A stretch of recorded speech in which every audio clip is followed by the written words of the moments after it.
രാജേഷ്. ഇവിടെ എന്താ നടക്കുന്നത്? സാധാരണക്കാരുടെ സംശയം സ്വാഭാവികം മാത്രം. ഒരു ഭാഗത്ത് കൂറ്റൻ ഫില്ലറുകൾ സ്ഥാപിച്ച് മേൽപ്പാലത്തിനായി ബീമുകൾ സ്ഥാപിച്ചിരിക്കുന്നു. മറുഭാഗത്ത് നീരുറവ മണ്ണും കല്ലും ഉപയോഗിച്ച് നികത്തിക്കൊണ്ടിരിക്കുന്നു. അതെ, പെരിഞ്ഞനം കൊറ്റംകുളത്തിന്റെ കാര്യം തന്നെയാണ് പറഞ്ഞു വരുന്നത്.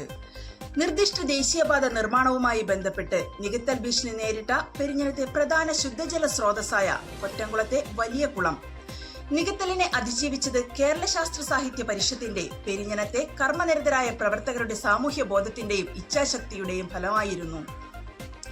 എന്നാൽ ഈ പോരാട്ടവീര്യം വെറുതെയായിട്ടില്ലെന്ന് അറിയുക.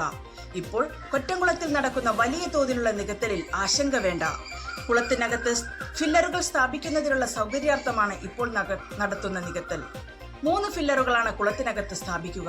തുടർന്ന് 3 ഫില്ലറുകൾ കൊറ്റംകുളത്തിന് തെക്കേ ഭാഗത്തായി സ്ഥാപിച്ച് ബീമുകൾ ഉറപ്പിച്ചു കഴിഞ്ഞാൽ കൊറ്റംകുളത്തിൽ ഇപ്പോൾ നിക്ഷേപിച്ചിരിക്കുന്ന മണ്ണും കല്ലും തിരിച്ച് കരയിൽ തന്നെ നിക്ഷേപിക്കുന്നതായിരിക്കുമെന്നാണ് കമ്പനി വർക്ക് സൂപ്പർവൈസേഴ്സ് അറിയിക്കുന്നത്.